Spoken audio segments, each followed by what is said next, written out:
Ya, para pendengar radio, kita telah terhubung dengan Ustadz Muhammad Joban langsung dari Seattle, Amerika Serikat.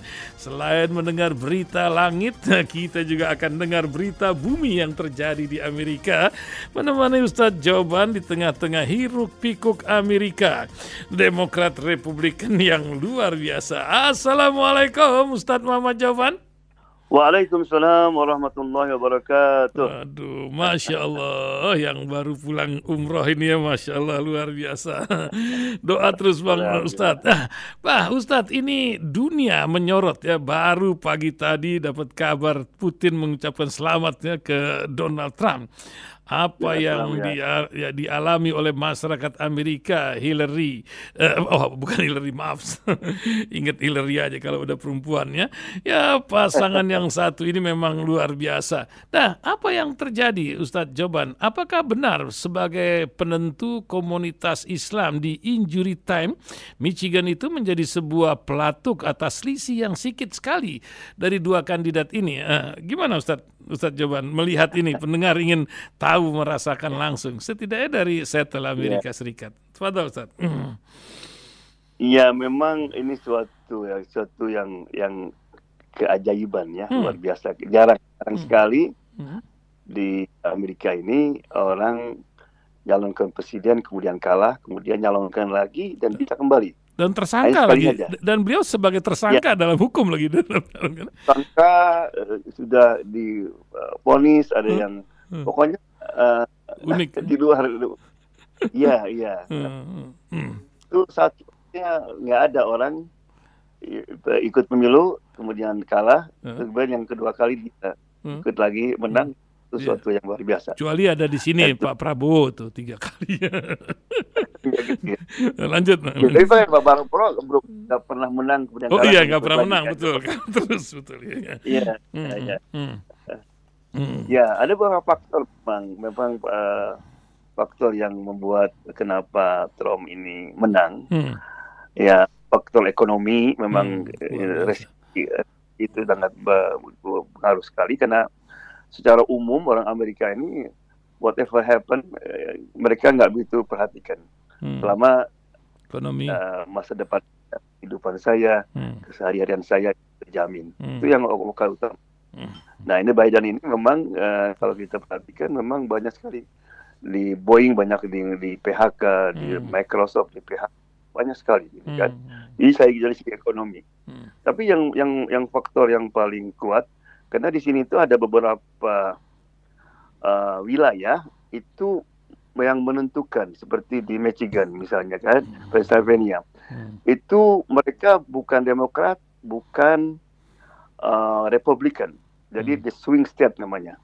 Jadi itu selalu yang menentukan. Karena kalau daerah lain, Washington misalnya jelas Demokrat, di sini Washington State Demokrat, California dan sebagainya. Jadi orang sudah tahu suara di situ pasti suara yang biru, gitu kan. Di Texas suaranya merah dan sebagainya. Namun swing state itu yang selalu menentukan. Nah, di antara yang menentukan itu adalah di Michigan, di mana di situ banyak sekali orang Muslim, terutama Arab dari Lebanon, dari Yaman dan sebagainya. Ya. Dan itu jumlahnya besar sekali. Yang memenangkan dulu Biden. Oh, bukan 1,5%, tapi di Michigan sendiri itu Muslimnya besar sekali gitu. Besar sekali. Meskipun kalau kita lihat secara keseluruhan itu 1%, tapi itu menentukan. Biden itu menang, itu kalau nggak didukung oleh Muslim dulu nggak menang dia. Kalah sama apa?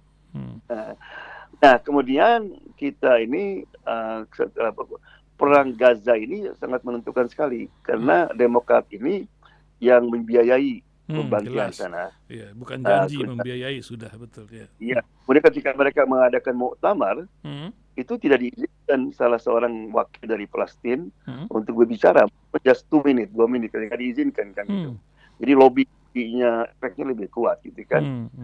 Nah, itu kan dimanfaatkan oleh Trump. Jadi Trump ini pintar dia, meskipun dia itu anti Islamophobia, tapi dia ingin menang. Masih ketemu imam-imam, ada pertemuan kan? Pertemuan Kemudian dengan beberapa tokoh-tokoh Muslim, nah, dan katanya bagus, we want peace katanya, gitu kan. We have to the end of the war. Jadi perang mesti berhenti, gitu kan. Jadi pernyataannya, jadi sebetulnya keputusan Muslim di Amerika itu kita ingin mendukung calon dari The Green, right? Partai hijau itu yang muncul meskipun sedikit, Jill Lynn kalau nggak salah. Itu kita fokus ke situ. Ketika Trump dia mengulurkan tangannya kepada Muslim, banyak sekali mereka berubah. Karena itu satu. Kedua juga dari segi moral, akhlak, kita lebih aborsi apa gitu ya. Aborsi, salah LGBT dan sebagainya.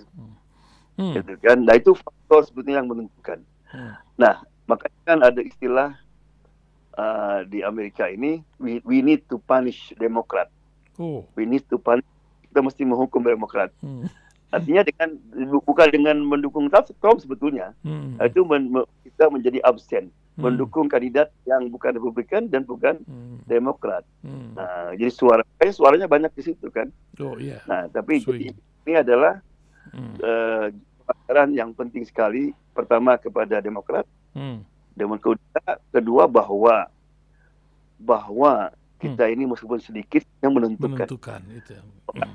Sekarang mulai berpikir gitu. Kemudian juga bukan itu saja, yang aneh juga di swing state itu juga di tempat-tempat kan ada 5 itu semuanya juga mendukung Trump, padahal tahun sebelumnya mendukung Demokrat. Nah, itu perang Gaza ini karena banyak anak muda yang tidak setuju dengan Demokrat yang belak, yang tutup mata mendukung apa-apa yang dikerjakan oleh Gaza. Walaupun Netanyahu sebagai pengucap selamat pertama buat Trump, tapi sebuah kisah apa yang akan diharapkan? Apakah macam politisi di sini janji ngalor kerjaan ngidul, apa di Amerika janji itu masih bisa dipegang gitu, atau macam mana, Ustaz Joban? Ya, bagi kita umat Islam yang penting kita berhasil bahwa nih you have to pay the price. Kamu tidak menghalalkan kita. Karena kalau Demokrat menang, mereka akan jika see, I don't need Muslim. But now they know bahwa kita itu itu yang gol. Yang kedua, Trump ini kan bukan politician. Politik yang kayak Iya, yang apa istilahnya saya lupa ya. Jadi dia tuh gonta-ganti. Dia tuh orang bisnis kan. Betul. Dan juga kalau kita perhatikan 5 tahun ketika berkuasa nggak ada perang itu. Dia anti perang. Malah kalau kita perhatikan ada kemungkinan besar dia menghentikan perang di Ukraina, menghentikan perang insya Allah juga di Gaza. Karena bagi dia yang penting untung, coba. Dan dia tidak mau rugi sama NATO-nya gitu ya. Dia juga tidak mau dikeruk duitnya sama Cina gitu. Makanya sekarang Netanyahu malah jadi ketakutan dia. Karena kalau Trump ini orangnya begitu. Mana kan kalau kita lihat perhatikan juga dulu begitu kan. Dia tuh nggak ada istilah putih partainya gitu. Kadang-kadang bertentangan dengan partai. Bukan kalau kita lihat Republikan ini memang satu pun nggak ada. Semuanya pendukung Israel lah. Kalau Demokrat kan ada juga yang tidak mendukung kalau ini. Tapi dia selalu berbalik. Dan ada juga anggota-anggota parlemen Muslim kayak beberapa perempuan anggota parlemen yang lolos pula, nampaknya makin eksis ini Muslim di parlemen Amerika, bukan begitu Ustaz Joban? Iya. Dan juga dari segi itu juga itu suatu pukulan besar. Betul ya. Bagi Ilham Umar, Rashida Tlaib ya gitu. Ya, dan juga akhirnya kalau kita kembali kepada sirah bahwa selama kita tidak diam, kalau kita perhatikan Rasulullah itu dia ada punya kekuatan, gitu kan, tinggal di Mekah 13 tahun, tapi tidak pernah diam, selalu bersuara, dia selalu protes, selalu bergerak, gitu kan. Sehingga Abu Sufyan datang kepada Abu Thalib suruh dihentikan. Kata Abu Thalib, dia hanya minta kita mengucapkan la ilaha illallah. Justru itu katanya. Karena dia paham masalah la ilaha illallah. Justru kalau ada kata yang lain kita terima insya Allah. Itulah la ilaha illallah, itulah yang membuat itu kan. Nah, karena Muhammad SAW dan sahabatnya meskipun mendapat pukulan luar biasa, terus menerus move, continue. Dan di Amerika juga begitu, karena kita selalu protes, karena selalu kita menggunakan kesempatan dengan Facebook, dengan Instagram, itu membuat banyak sekali orang-orang Amerika yang senada dengan kita, gitu kan. Dan kita sekarang mulai ditakuti oleh IPEC ini, bahwa kekuatan yang anti mereka pun sekarang lebih merajalela ini.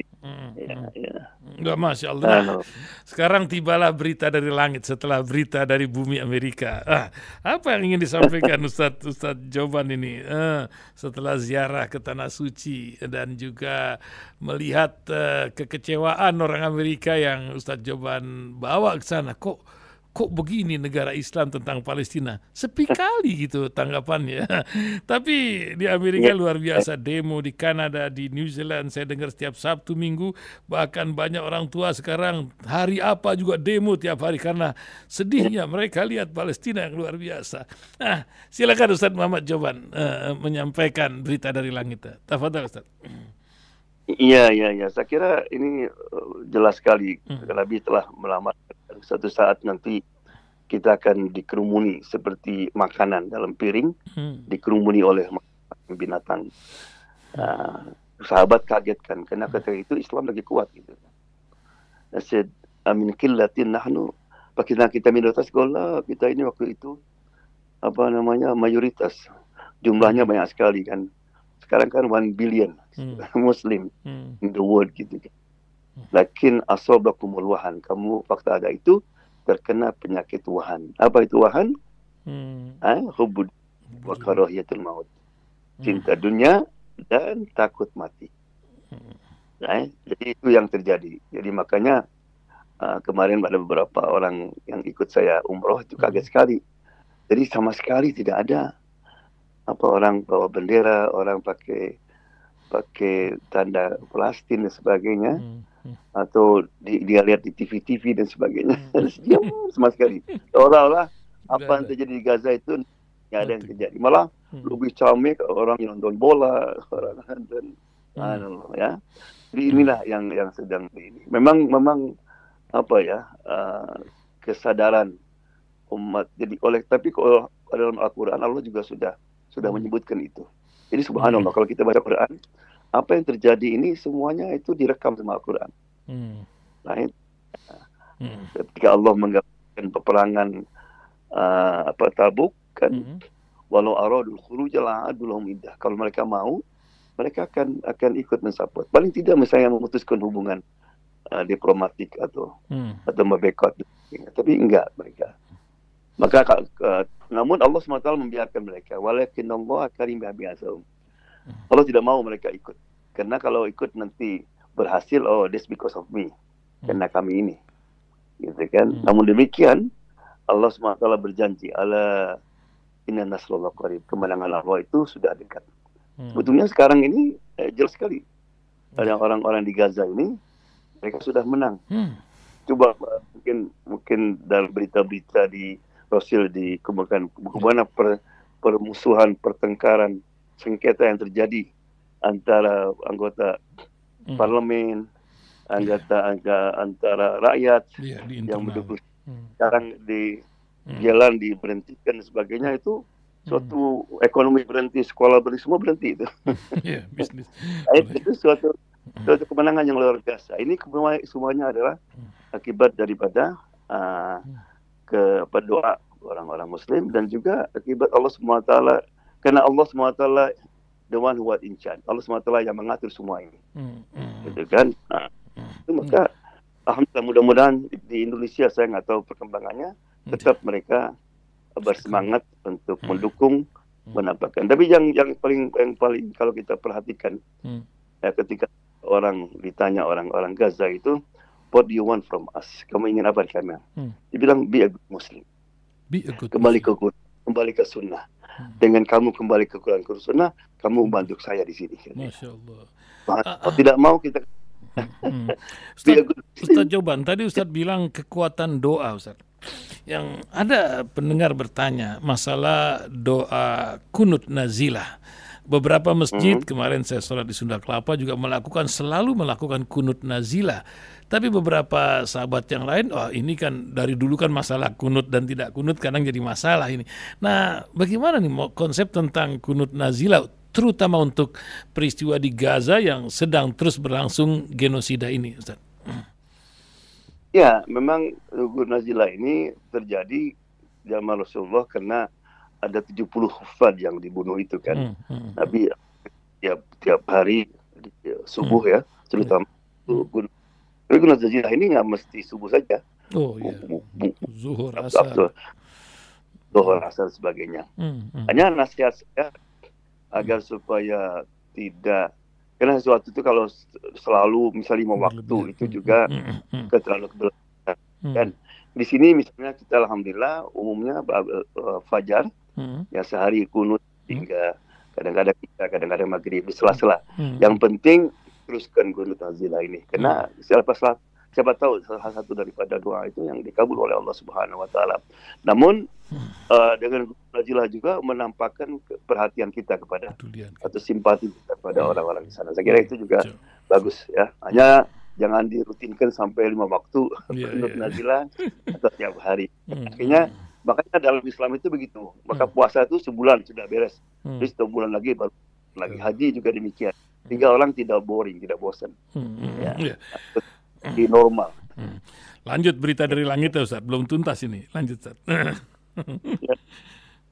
Nah sebagai penutup, saya ingin berkisah yang menarik. Jadi Al-Imam Asma'i pernah dia lagi berjalan, kemudian dia lihat ada seseorang itu mencuri buah romana, salah satu buah lah. Kemudian diperhatikan kemana pencuri ini pergi. Dia ikuti dia. Ternyata hasil curian itu dikasihkan kepada orang miskin. Ditegur sama dia.